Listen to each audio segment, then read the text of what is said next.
Beleza, galera, bem-vindos aí. Mais uma aula de técnicas de manutenção industrial.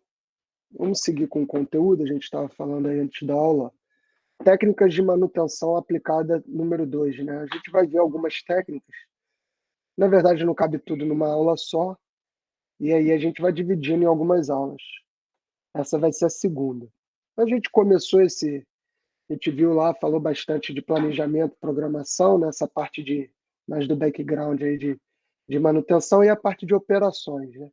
Essa parte de operações a gente viu que a gente vai começar estudando por ensaios, essa diferença entre ensaios não destrutivos e ensaios destrutivos. Então aqui embaixo a gente tem, né, ensaios não destrutivos e aqui em cima ensaios destrutivos, né?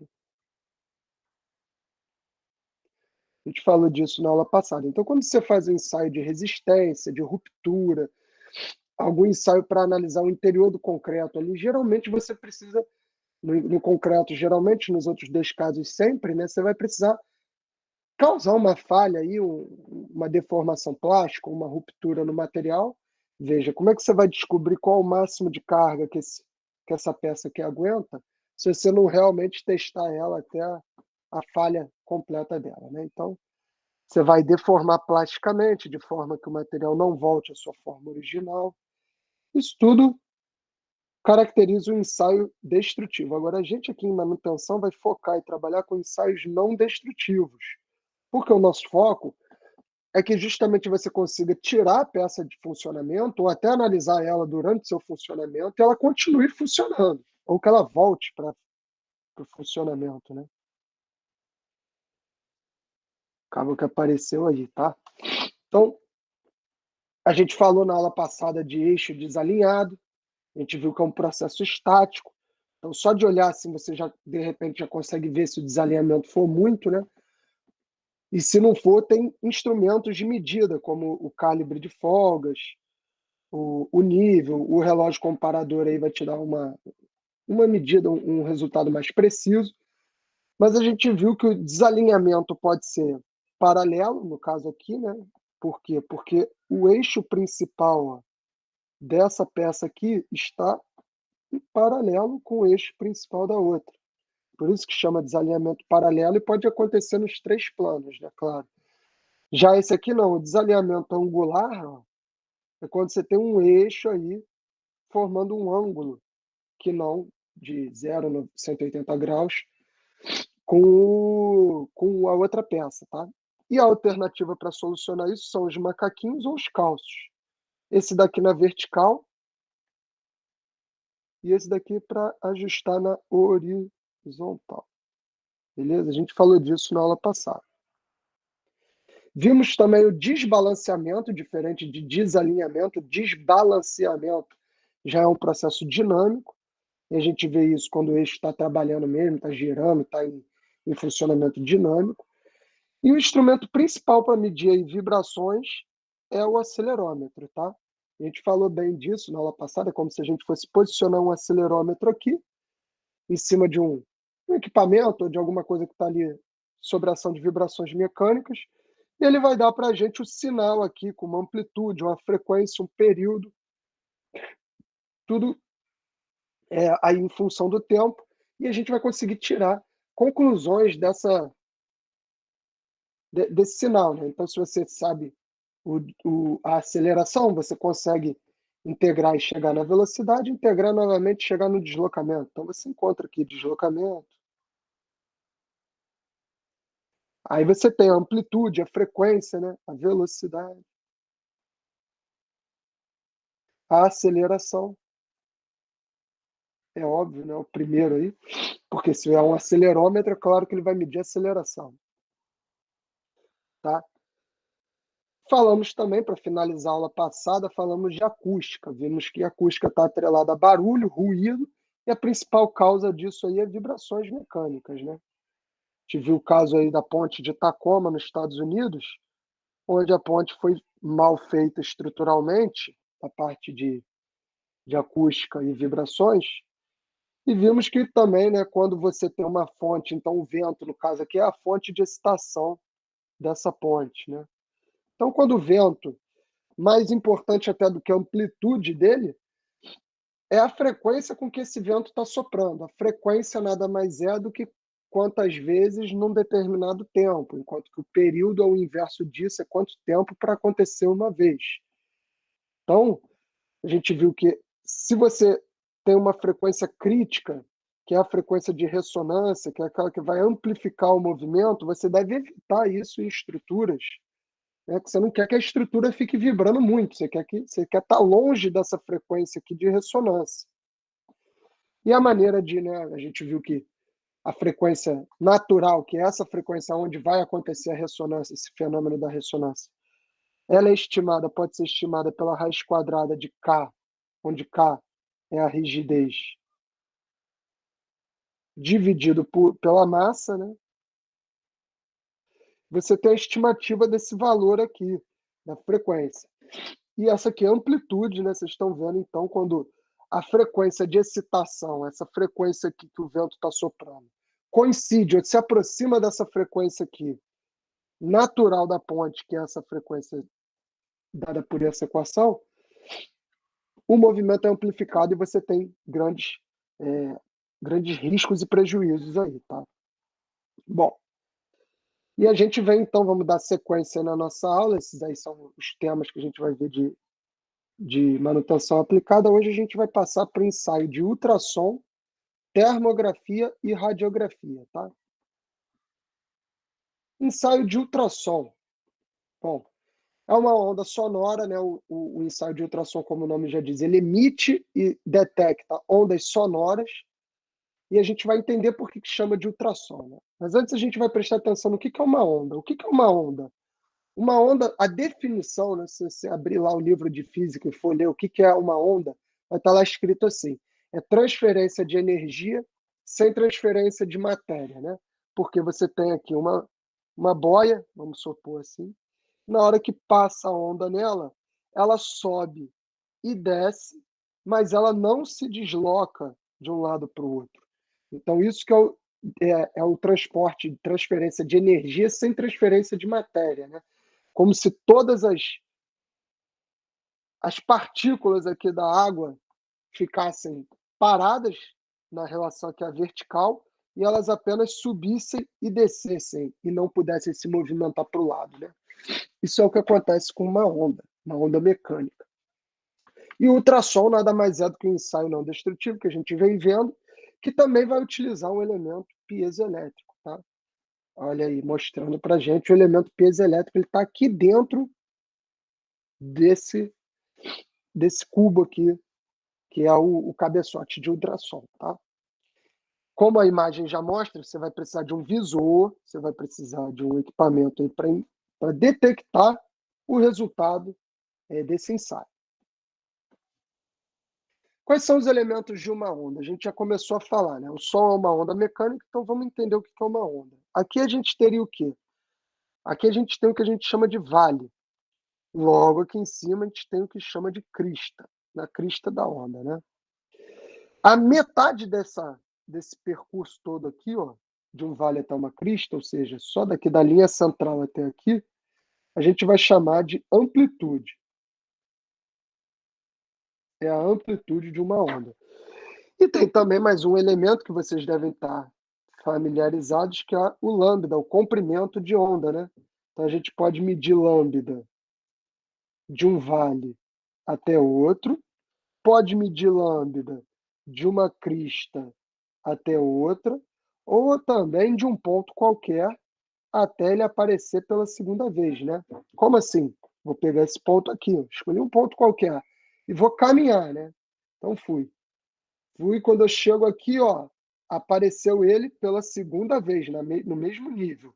Continuo, quando eu chego aqui, eu encontro ele pela segunda vez. Então, ó, uma, duas vezes, tá aqui. Lambda também, tá? Beleza? Tranquilo? O que quer dizer, então, ultrassom? Ultrassom nada mais o padrão é sempre o ser humano, né? A gente tem essa tendência de estabelecer a gente como padrão. Então, a gente tem aqui um campo de frequência, né, um range de frequências entre 20 e 20 mil hertz, que é o que a gente é capaz de escutar. Se a gente escuta um som com a frequência alta, a gente escuta um som agudo. Enquanto que se a gente escuta um som com a frequência baixa, esse som parece grave para a gente, né? E dentro desse campo aqui a gente consegue detectar. Então aqui seriam os agudos e aqui os graves. No entanto, com menos de 20 Hz, a gente já não... o sensor que a gente tem para detectar a onda sonora, que é o tímpano, já não está adaptado para trabalhar nessa faixa. Então, você tem aqui o que a gente chama de infrassom, tá? Infrassom. Tem alguns animais, evidente, que são capazes de escutar, o elefante, a topeira, mas a gente não. E o ultrassom é o que está para cá, né, desses 20 mil Hz, ou seja, acima de 20 mil Hz, que a gente também não vai escutar, porque o nosso aparelho auditivo só trabalha nessa faixa, mas a gente vê aí, tem animais, né, cão, gato, golfinho, morcego, eles escutam em frequências muito mais elevadas do que a gente, tá? Então, só para vocês saberem o que é ultrassom. Ultrassom, a gente está falando dessa faixa de frequência aí acima do que a gente é capaz de ouvir. Então, por isso que quando você faz um ensaio de ultrassom, você não fica escutando o barulho dele lá, porque ele está numa frequência acima da que você consegue escutar. Visto isso, a gente vê que os tipos de onda, a gente tem ondas longitudinais, ondas transversais e ondas superficiais, né? As ondas superficiais são aquelas num lago, quando você joga uma pedra e ela está lá, ela vai se expandindo ao longo de toda a superfície do lago, você tem uma onda superficial. As transversais são as que ocorrem a 90 graus do plano de emissão e as longitudinais são as que ocorrem no mesmo plano, né? Como se você pegasse uma mola aqui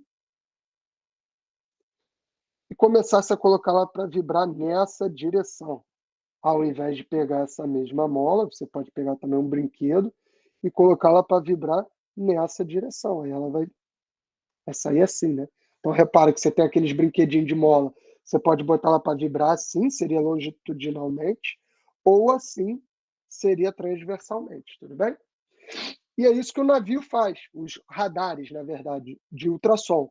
A gente sabe, pela física, que V é igual a lambda F, onde V é a velocidade da onda, tá? Lambda, a gente viu no slide anterior, é o comprimento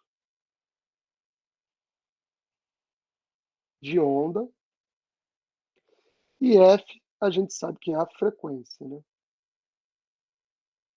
E a frequência podendo ser escrita como inverso do período, se você substituir isso aqui por 1 sobre F, você encontra lambda, ou 1 sobre T, né?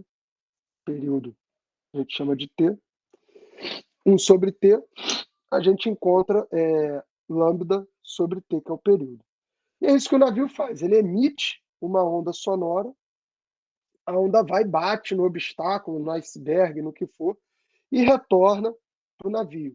Ele divide esse tempo por 2, ele sabe qual é a velocidade do som que ele emitiu, ele divide esse tempo aí por 2, ou período, né, ele sabe o comprimento de onda também que ele emitiu, então ele consegue determinar a distância aí dos obstáculos, do iceberg, do que for, né? E ele é muito bom, o ensaio de ultrassom, ele é interessante porque ele te dá um resultado muito preciso, né? O ultrassom ele é muito preciso comparado a outros ensaios. Então você consegue ter uma precisão aí que às vezes nem é necessário no caso de um navio, né? Navegando, ele não quer saber se ele está a 1 quilômetro ou 1 quilômetro e 1 milímetro do iceberg, tanto faz. Mas quando você vai analisar o interior de peças, quando você vai analisar o interior de uma peça ou fazer manutenção num flange, num elemento de máquina, num parafuso, numa barra, numa viga, aí sim você vai precisar saber, porque a espessura às vezes é pequena, né? Você está trabalhando com um objeto ali que tem 20 milímetros de espessura, então realmente a cada milímetro ali, cada décimo de milímetro, vale bastante a pena você saber. Tá? É interessante você saber se está 1 milímetro para baixo ou 1 milímetro para cima. E a propagação é só para você ter uma ideia, então em cada meio que você emite uma onda sonora, você tem uma velocidade da onda diferente. Então, se você estiver no chumbo, é diferente do aço, é diferente do alumínio, tá? Aqui outros materiais, no ar, outros meios, o músculo também, quando você vai fazer ensaio de ultrassom aí pode ser numa pessoa ou numa peça também. O nosso foco aqui é em peça, né? Que a gente está trabalhando com indústria mecânica e elétrica, mas só de curiosidade vocês saberem aí que pode ser aplicado também a pessoas, animais, área biomédica, tá? Isso daí não tem nenhuma restrição. Então, outros materiais aí, vocês veem que a velocidade, a densidade, ó, ele dá a densidade e dá a velocidade também, né?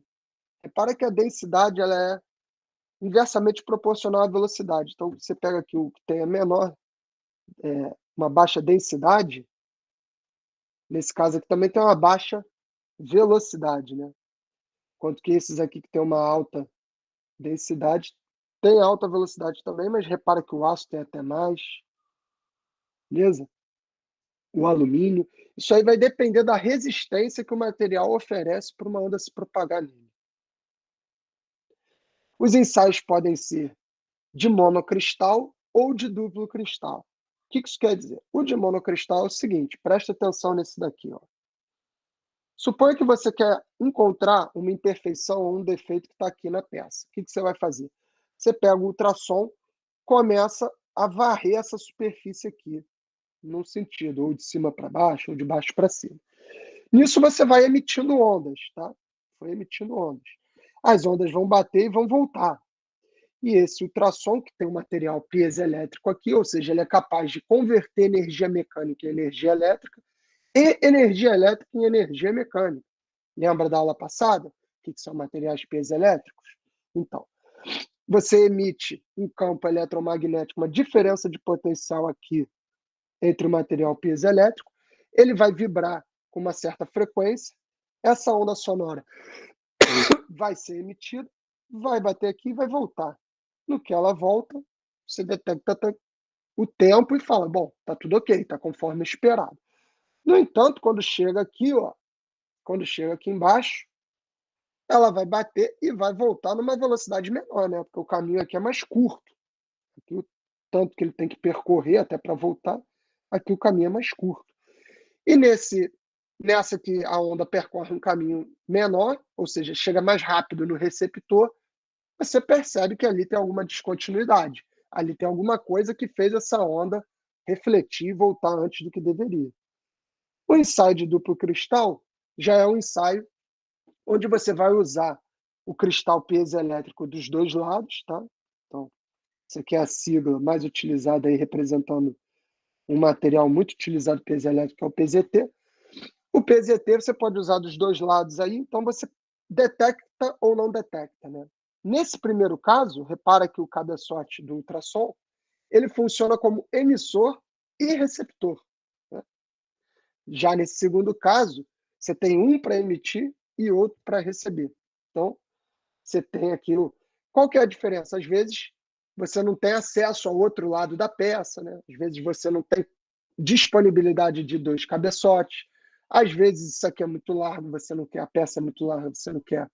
Você precisa de um outro cabeçote ali, enfim. Você tem muitas imperfeições, então é bom ter um outro, fazer um ensaio de duplo cristal, que aí você detecta, né? Quando a onda vai e chega aqui, do outro lado tá ok. Se ela não chegar, é porque ela foi refletida ou absorvida no meio do caminho. Então tem alguma coisa ali.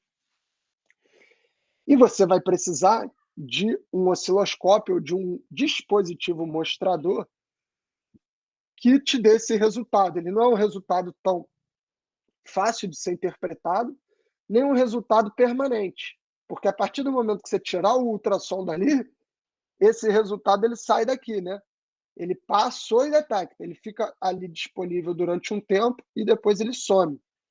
É o que a gente está vendo aqui. Conforme você vai andando, ó, você vai tendo picos diferentes, justamente devido ao tempo que essa onda leva para percorrer o tamanho da peça e voltar, ou ter uma imperfeição aí, alguma descontinuidade no caminho. E importante, ó, sempre utilizar o ultrassom, do mesmo jeito que você vê lá na barriga da grávida, né? Quando vai lá a moça médica fazer ultrassom para ver se tem, qual é o sexo do bebê, como é que tá, para acompanhar a gravidez, aquilo ali nada mais é do que um ensaio de ultrassom realizado numa pessoa, né? Um ensaio de imagem ali. Já no caso da mecânica aqui elétrica, a gente vai usar um, um, um menos, né, um menos rebuscado, porque não precisa de tanta coisa. Você está medindo metal, você está ali passando no metal, né, na pessoa, então é alguma coisa mais robusta, mas também vai ter que usar esse gelzinho aqui por dois motivos. O primeiro deles é que você consegue deslizar melhor sobre a superfície. E o segundo é que, se você olhar a nível microscópico, a superfície ela é cheia de imperfeições, né? Então, quando você joga o gel aqui, você acaba preenchendo essa superfície. Isso daí facilita o ensaio de ultrassom. Você tem também o caso perpendicular e o caso angular, né? O caso perpendicular é o que a gente vem falando, tradicional, acho que é o mais intuitivo. Agora, o caso angular é quando você precisa aí emitir a onda sonora com uma determinada angulação, né? E essa angulação aí pode ser necessária por diversos motivos. Às vezes você não tem acesso aonde você quer medir, né? Tem alguma coisa aqui atrapalhando, ou um cordão de solda com uma superfície aqui muito ranhurada que você não consegue deslizar o aparelho de ultrassom. Então você tem que ter um aparelho que vai lá e vai emitir uma onda com um certo ângulo para ela bater e, quando ela refletir, ele detectar aqui. Então é uma curiosidade interessante, tá? Bom, visto isso, a gente pode passar aí para a termografia, falar um pouco do estudo do calor. Na verdade, termo é temperatura, calor, né? E grafia é escrita, é ali o resultado graficamente mostrado, né? E o nome é bem intuitivo, por quê? Antigamente, a única maneira de você medir a temperatura de um objeto, de um corpo, era estabelecendo contato. Então você tinha que ir lá com um termômetro ou um termopar, se você quiser dar uma perfumada, vai lá e mede. Então você coloca na pessoa, coloca no objeto, quer medir a temperatura da água, insere o termômetro lá na água, num vaso de pressão, e por aí vai, né? No entanto, a termografia, olha só que interessante, ela permite você detectar a temperatura de objetos agora à distância, ou seja, é um sensor sem contato. Você pode ver, agora ficou muito comum, né, depois da pandemia, quase todo lugar que você vai tem aqueles termômetros que a pessoa não encosta em você e verifica a sua temperatura. Isso daí é feito a partir de termografia, né, de uma reflexão de onda magnética, eletromagnética, infravermelha, que é o calor que você emite, e através da quantidade de calor das ondas, né, que você está emitindo, ele estima a sua temperatura. E isso é muito bom para você fazer, né, inspeção em quadros elétricos, subestações, estações, condutores, máquinas rotativas, umidade em paredes e vazamentos, trincas, homogeneidade, seres vivos, isso tudo a termografia ela contempla, né? Imagina que você tem um equipamento muito quente, se você encostar o termômetro, ele pode derreter. Se você colocar a mão, chegar perto, você está colocando a sua integridade em risco, você está correndo um perigo. Então, isso não é interessante. E a termografia ela proporciona exatamente isso. Além de você ver a temperatura num ponto só, que o termômetro faz isso, né? Você vai lá com o termômetro ou com o termopar, você só consegue ver a temperatura naquele ponto ali onde ele está encostando, né? Se a temperatura aqui ou aqui estiver um pouco diferente, ele não vai detectar. A termografia não, você tem uma visão ampla. Olha como é que está o quadro aí, ó. Você tem uma visão ampla do processo. Então você consegue ver onde está mais quente, onde está menos quente, né? E através de uma escala de cores, uma escala termográfica, né, você consegue estimar. Bom, aqui deve estar com mais de 75 graus. Aqui está com 50, mais ou menos. Onde está preto tem 40. Então está tranquilo, né? Você consegue tendo estimativas disso e, determinar a temperatura numa planta industrial de forma muito mais eficiente do que com termômetros e com contato, né? Olha aí, tinha falado que ela serve para um monte de coisa, então serve para fisioterapia, serve para exame, serve para detectar animais no escuro. É óbvio que isso aqui começou para fins militares, né? Onde o exército queria encontrar o inimigo, não estava muito afim de saber de animalzinho, nem de fazer manutenção em indústria, mas depois, com o avanço, com a popularização, isso daí chegou, tá aí até hoje para a gente. Hoje em dia você consegue comprar um termômetrozinho sem contato e verificar a temperatura facilmente. Mas serve aí, ó, para a indústria, você vê. Então tem, já diferente do ultrassom, né? O visor aqui geralmente ele vem acoplado com a própria câmera. Então, as câmeras, ou até o celular, hoje em dia você já tem até câmera que você acopla no celular e ele vai te dar esse resultado com o celular mesmo. Você vê ali essa imagem. E isso é bacana, né? Diferente do ultrassom, que requer um aparelho mais robusto, instalação, né? O celular funciona a partir de bateria, essa máquina aqui também. O ultrassom tem que estar ligado, geralmente numa tomada. Isso é difícil quando você está no mato, você está no campo, né? Então, algumas vantagens aí comparativamente. A gente tem comentado a TMA, que é a temperatura máxima admissível, tá? Não é aquela sessão aí de filme que a gente está acostumado, é a temperatura máxima que um componente pode trabalhar. Então, isso tem que ser especificado, deveria, né? Quando você tem equipamentos que trabalham com temperatura, com corrente elétrica, com gases que estão em temperatura elevada, isso daí tem que estar especificado qual é a temperatura máxima que aquele elemento, que aquele componente pode trabalhar. Para quê? Para na hora da sua inspeção você conseguir comparar. Grandes coisas servem você saber que aqui está em 70 graus. Ah, beleza, mas e aí, né? Mas será que ele poderia estar a 70 graus? Será que ele está perto de ter um problema? Será que ele está longe de ter um problema? Então, você deveria estar sempre atento a essa temperatura máxima aí, a TMA, admissível, né? E outro parâmetro aí que a gente tem que falar é a emissividade, que a emissividade é a capacidade de emitir ondas eletromagnéticas, onde zero significa o corpo negro. Para quem não sabe aí, né, a matéria negra que a gente descobriu no espaço, ela não emite, por isso que tem esse nome, ela não emite onda eletromagnética de calor. Então ela não consegue ser detectada dessa maneira. A emissividade dele é zero. E seria a reflexão total, né? A emissão total. Seria praticamente aí algo que estivesse emitindo plenamente, perfeitamente, todo o seu calor em forma de onda eletromagnética. Então, esse coeficiente, E minúsculo, ele fica entre esses dois valores, né? E a gente usa aí para calibrar, para ajustar o nosso equipamento. Então, quando você vai usar uma termografia, fazer um ensaio termográfico, você tem que indicar lá qual é a emissividade do corpo que você quer medir, para ele poder estimar a temperatura de forma correta, né? Veja bem, uma chapa de alumínio não vai emitir a mesma quantidade de onda eletromagnética em forma de calor que uma pessoa, né? Que um corpo de cortiça ou qualquer coisa que seja. Então, são materiais diferentes, você tem que calibrar e ajustar essa emissividade aí de forma coerente, tá?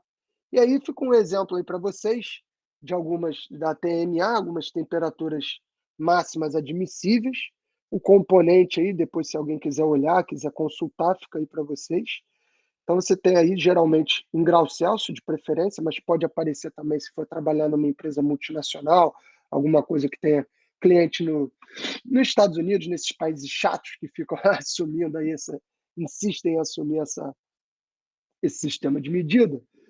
Pode aparecer em Fahrenheit também, ou em Kelvin, se estiver trabalhando. Não vai aparecer, geralmente no trabalho, Kelvin, a escala Kelvin é mais usada para ciência, né? Campo acadêmico. Mas pode aparecer também, nada, não está errado não, tá? Isso daí, presta atenção, galera, é uma mola, está mostrando aí uma mola, né, na primeira imagem, e depois você tem focos, né, nas outras imagens, nessas espiras aí da mola. Dá um zoom para a gente analisar com melhor detalhe. E aqui você está aquecendo essa mola, repara que ela está presa aqui por um fio, dois, na verdade, um que a corrente elétrica vem por aqui, passa aí depois, né, pela mola e sai pelo outro fio.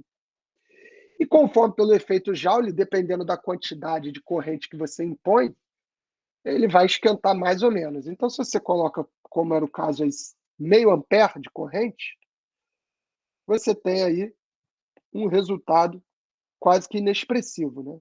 Onde essas temperaturas estão concentradas aqui embaixo. Quando você aplica 1,5 ampere, você já tem mais, aí o efeito mais acentuado. E quando você aplica 2,5 ampere, nem se fala, né? Aí você vê perfeitamente que a mola atinge temperaturas elevadas, tem aí a espira bem aquecida, enquanto que o ar aqui, ó, repara que o ar entre as espiras também está uma temperatura que não é ambiente, né? Ambiente já seria essa daqui, já seria esse roxo mais escuro aqui, né, de 25 graus. Então isso aí você pode usar para estimar, para fazer correlações de temperatura, de corrente elétrica com temperatura. Isso é uma técnica bem interessante. E a termografia, novamente, né? Imagina, você tem um equipamento que você não tem acesso, você tem um equipamento que está vibrando. Imagina você colocar um termômetro numa máquina rotativa que está girando lá 250 RPM. O que você vai conseguir acoplar aquele termômetro? Será que ele não vai ter influência da convecção do ar ali? Será que, entendeu? Então você não tem uma opção muito adequada com termômetros para medir coisas que estão nessa situação, né? Já a termografia vai te proporcionar isso. E aqui alguns materiais de emissividade, alguns valores de emissividade para vocês verem, relacionado aí com cada material que de repente você vai medir. Então, quer saber aí, de repente, a temperatura de um óleo lubrificante que está lá trabalhando no seu mancal, no seu rolamento, no que for, você consegue ver aí, através da emissividade, você ajusta lá o seu sensor e faz a medição, né? Ele pode acontecer, a termografia pode acontecer por ligeiro aquecimento, então são as maneiras de classificar, né? Você vai lá e classifica basicamente em quatro classes. Ligeiro aquecimento quer dizer um aquecimento aceitável, aquilo que é esperado, né? Monitorar e corrigir na aproximação de manutenção.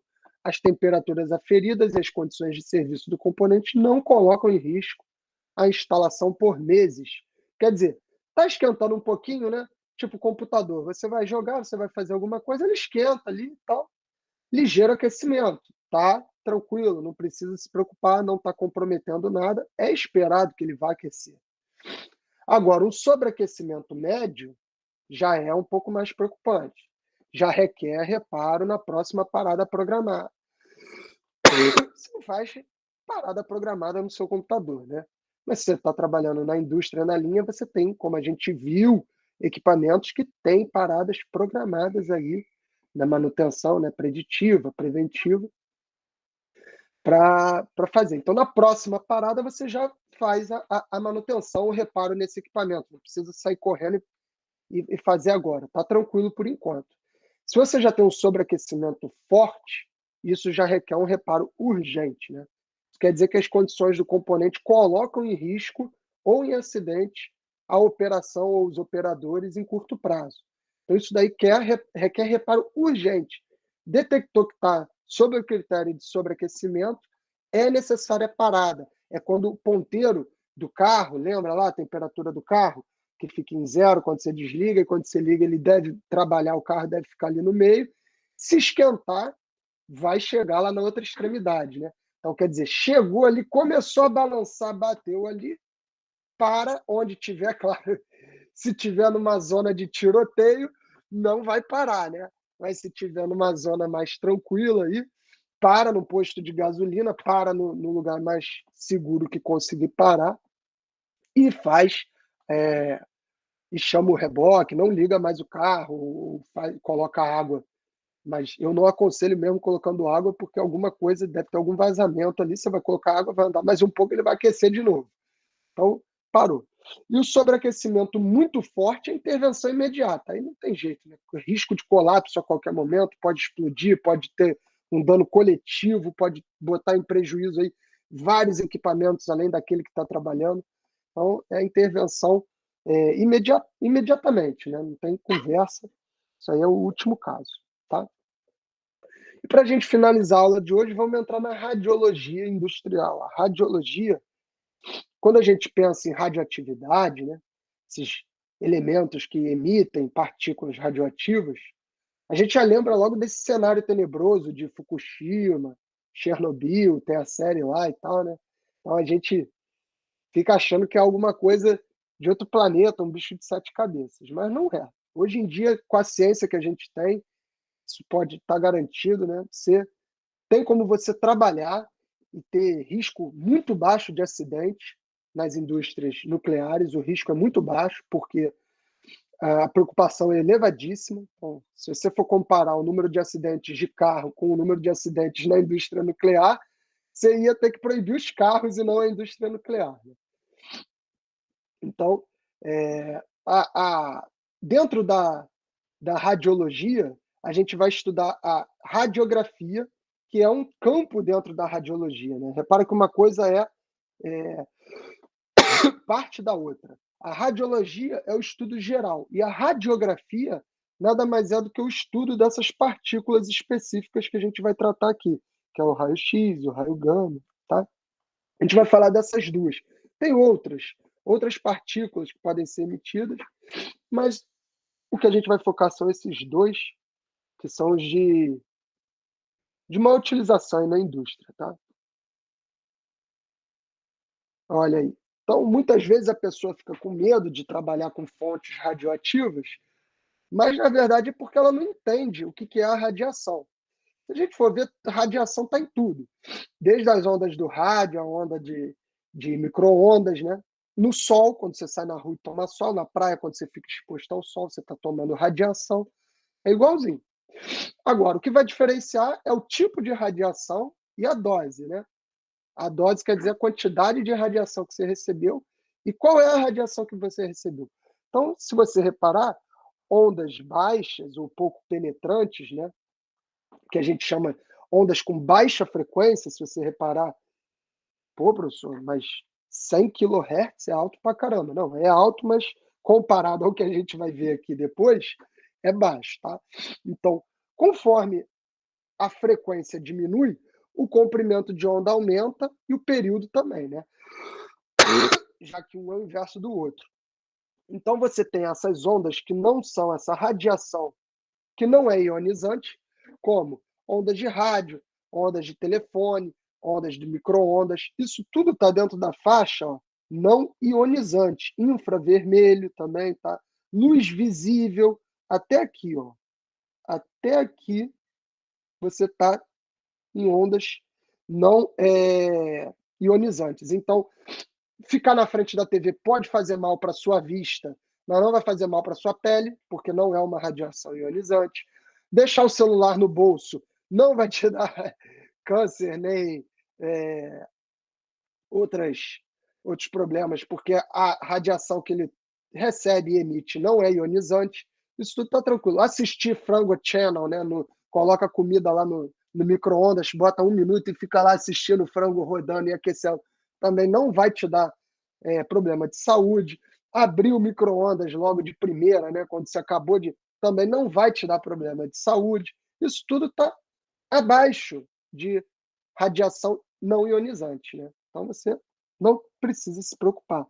Agora, quando você vai para a praia, né, às vezes você vai lá, tira uma viagenzinha, um feriado ou umas férias de verão e passa, né, ali 12 horas do dia torrando no sol. Verão, dia longo, você fica ali tranquilo, 12 horas na praia, torrando, sem protetor, sem para debaixo de uma sombra, volta com a cor bonita, volta maneirão, mas se for parar para pensar, tomou mais dose de radiação em 15 dias na praia do que o ano inteiro trabalhando com fontes radioativas, se tomado os devidos protocolos de segurança, procedimentos, equipamentos de proteção individual e tudo mais, né? Então, repara que conforme você vai se aproximando daqui, né, andando para lá, o período, né, que é o tempo que leva, diminui, o comprimento de onda também diminui, logo a frequência aumenta. Então, essas ondas de alta frequência que são as de alto poder penetrante que vão fazer mal para a nossa saúde. É o caso justamente do raio-x e do raio gama que a gente vai trabalhar para para radiologia industrial, tá? Está escrito, ó, quanto menor o comprimento de onda, maior é a capacidade de penetração da radiação, que a gente falou. Umas fotos aí para mostrar, ó, a gamografia já é um procedimento, a gente vai ver aqui, mais prático, enquanto que a radiografia já é alguma coisa mais robusta, que vai exigir maiores aparatos. E aqui o operador, ó, posicionando a fonte aí para fazer o ensaio. Também é um ensaio não destrutivo. E o que vai influenciar no resultado? Vai influenciar a densidade do material, a espessura e o tipo de material, se é madeira, aço, alumínio, ferro, chumbo. Mudança na absorção da radiação. A forma como aquela radiação ali vai ser absorvida vai ser diferente. E se você faz isso numa tubulação, numa conexão, numa peça, você tem capacidade de avaliar aí trincas, né, defeitos, descontinuidades, soldas. Então, se você quiser avaliar se a solda está legal, o aspecto visual você vai ver ali por cima, né? Ah, beleza. Agora, se eu quiser ter uma imagem permanente, né, para depois analisar, para estudar direitinho, como é que eu faço? Porque o ultrassom não vai te proporcionar isso. O ultrassom vai te dar lá aqueles, né, aqueles picos lá que a gente viu. Agora, a radiologia, a radiografia, a gamografia, ela vai te dar aí uma imagem permanente que você vai poder levar depois e verificar, né, estudar, analisar, enfim. E isso daí é muito bom em conexões, soldas, descontinuidades e trincas, né? Parede, você consegue ver bem. Está aí mostrado. E as vantagens são as seguintes, ó. Pode ser usado na maioria dos materiais, não tem muita restrição. Permite uma imagem de registro permanente. Inspeciona o interior das peças e componentes. E evidencia descontinuidades estruturais. A desvantagem da radiologia qual é? Difícil aplicação em geometrias complexas. Então, às vezes, você tem um motor e o motor é cheio né, de coisa. Aí tem outra peça aqui, aí tem uma mangueira que sai para cá, aí tem não sei o quê, tem um outro negócio que acopla aqui. Imagina você fazer isso e tentar analisar a imagem desse emaranhado de coisas aqui numa peça de alta complexidade e geometria diferente, né? Isso daí não é muito indicado.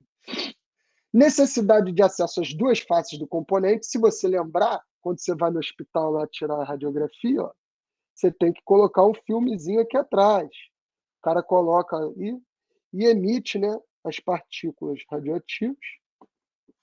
Mas você tem que ter acesso às duas partes do equipamento, ou da pessoa, né, no caso. Para quê? Porque essa imagem ela vai ficar gravada aqui no filme que você colocou atrás. Então, as partículas elas vão atravessar, porque elas são para atravessar mesmo, de alto potencial penetrante, vão atravessar o material, mas elas vão ficar marcadas no fundo ali. E algumas partes não, né? Então, algumas partes mais, outras menos, dependendo daqueles fatores. Então, se tiver uma mudança de densidade, de geometria, alguma coisa dessa vai fazer com que a absorção naquela região ali seja diferente das demais e você consegue detectar alguma coisa ali. É assim que o médico vê a fratura, alguma coisa, né?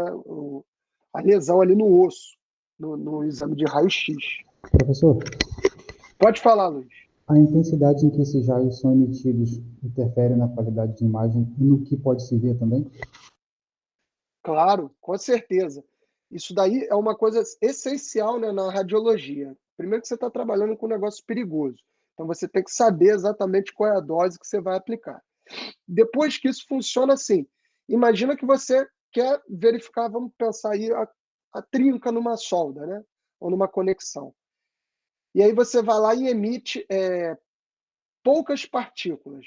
ou partículas fracas, vamos dizer assim, que não sejam suficientes para penetrar naquele material e atravessar ele do outro lado e marcar o filme que está do outro lado, esperando para ser marcado, né? Você não vai conseguir ver nada. Ou o contrário, se você exagerar na dose, colocar uma radiação forte para caramba para um material que talvez não precise, vai acabar que todas as partículas vão atravessar e você não vai ver também nada. Você vai ver tudo claro do outro lado, enquanto que do outro jeito você vai ver tudo escuro, né? Então, isso daí que você falou faz todo sentido, Luiz. Você tem que ajustar cada material, cada operação, né? Cada geometria. Então, se você tem uma peça de 20 milímetros de espessura, é diferente de uma peça de 50 milímetros, que é diferente de uma peça de 200 milímetros de espessura. Então, a quantidade, a dose de radiação que você vai ter que aplicar ali é diferente. Quando você vai fazer radiografia dos membros, assim, né, de braço, o braço de uma pessoa não varia tanto de uma para outra, até varia assim para a gente, mas para um exame de radiografia, não, né? Então você já tem ali padronizado qual que é a dose para uma radiografia de braço, de perna e tal.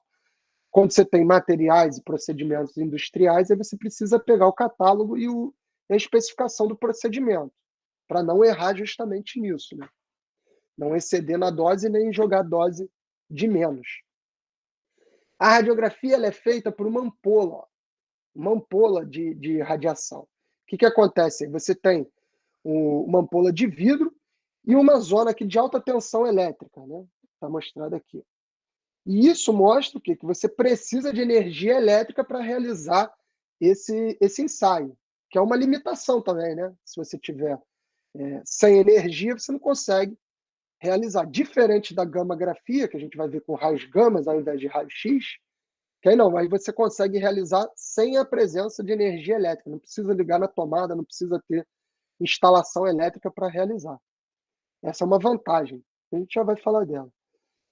Mas funciona assim, a alta tensão, então ele emite aí um feixe, né? Um feixe de elétrons, e esse feixe de elétrons vai bater aqui no catodo, no alvo de tungstênio, vai refletir aqui, vindo para o alvo de tungstênio, e através do efeito fotoelétrico, lembra o efeito fotoelétrico descoberto pelo Einstein? O que ele fez?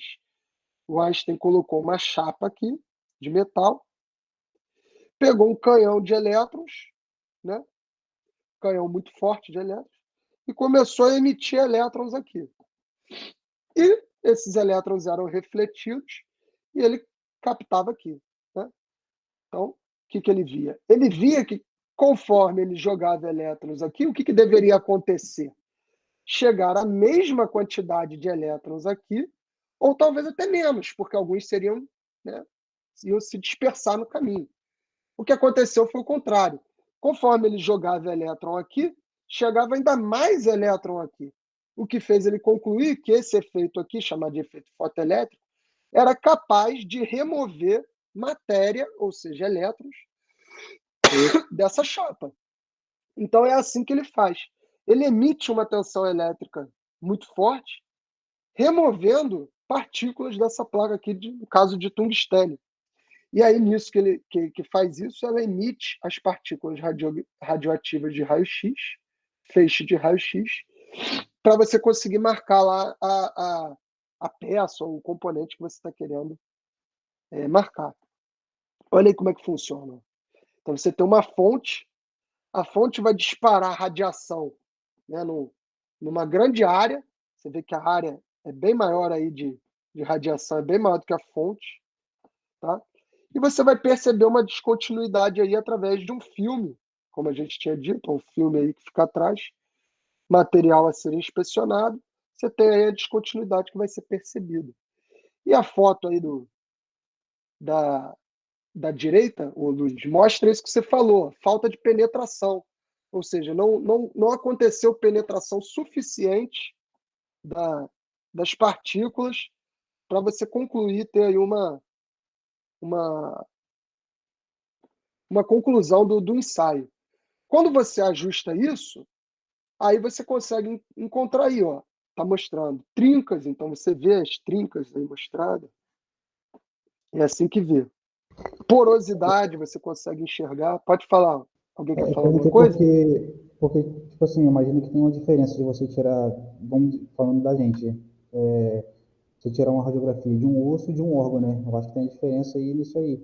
Então, dependendo do material que você está fazendo o ensaio, também, né? Se eu quero ver tipo, ele mais superficial, mais a fundo um pouco também, por isso que eu tinha perguntado sobre a intensidade de raio emitido. Sim, sim. Outra coisa, Luiz, só para completar o que você falou, tá quase tudo certo, só que radiografia a gente não faz em órgão, né? Só serve para osso mesmo. Justamente por isso que a gente discutiu a densidade do material, o tipo de material. Você não consegue detectar nada, imperfeições nos órgãos. Para isso você tem a ressonância magnética, né? Aí já é um outro procedimento. Mas o mas a radiografia nos ossos, sim. Agora, você poderia falar, porque tem a galera da biologia vai estudar, né? Osso de baleia. Aí você imagina como é que é o osso de baleia. Será que é do mesmo material que o nosso? Será que é da mesma espessura? Com certeza não, né? O osso da baleia, do elefante, deve ser mais espesso do que o nosso. Então, você vai ter diferença, sim, tá? No ensaio, isso aí com certeza. Agora, a porosidade, ó, você também consegue ver, né? Tá aí a representação em cima e a foto do ensaio mesmo embaixo.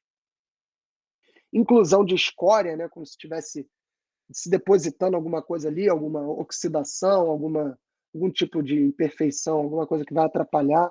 E aí embaixo está o exemplo, como é que isso aparece no ensaio de radiografia.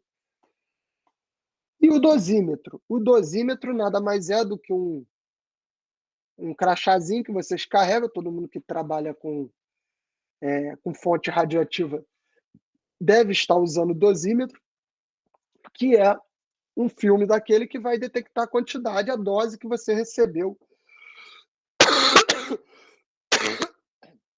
ao longo do período de trabalho.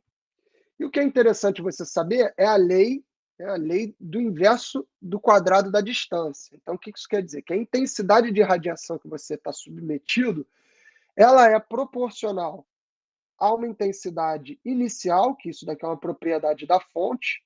Então, se você usar um material mais radioativo, isso aqui vai ser maior. Se você usar um material menos radioativo, isso vai ser menor.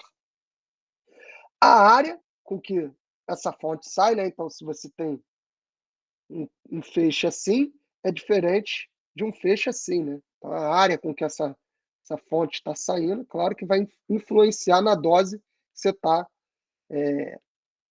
recebendo.